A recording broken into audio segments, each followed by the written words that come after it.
MF টিভিতে mini কাশ্মীরের shooting চলতেছে। মমিন ভাই ফুটেজ নিচ্ছিল। আর এটা হচ্ছে সেই গরিবের পাহাড় খ্যাত আলিপুর অটো ব্রিক্সের মাটির ঢিবি। আর এই পাশে হচ্ছে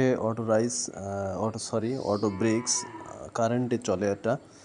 আর এই পাশে হচ্ছে রোদ, আর ওই হচ্ছে ড্রোন চলে গেল উপরে ফুটেজ নেওয়ার জন্য। মমিন ভাই ড্রোন পাঠাইছিল। আর এটা হচ্ছে আমাদের বাইক। তো ড্রোনটি আবার নামাই নিল কি একটা জন্য, ডিস্টার্বের জন্য।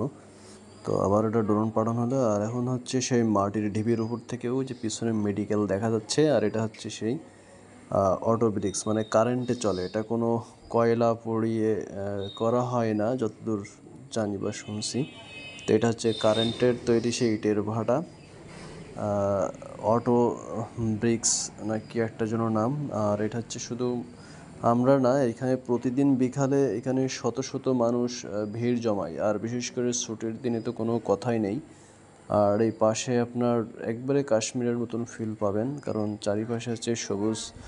আর এখানে হচ্ছে লেক এর মতন ঘের। আর এই যে রাস্তা দিয়ে প্রচুর বাইক যাওয়া আসা করে, উঠতি বয়সী ছেলেরা প্রচুর এখানে চলাচল করে, ভিড় জমায় প্রতিদিন।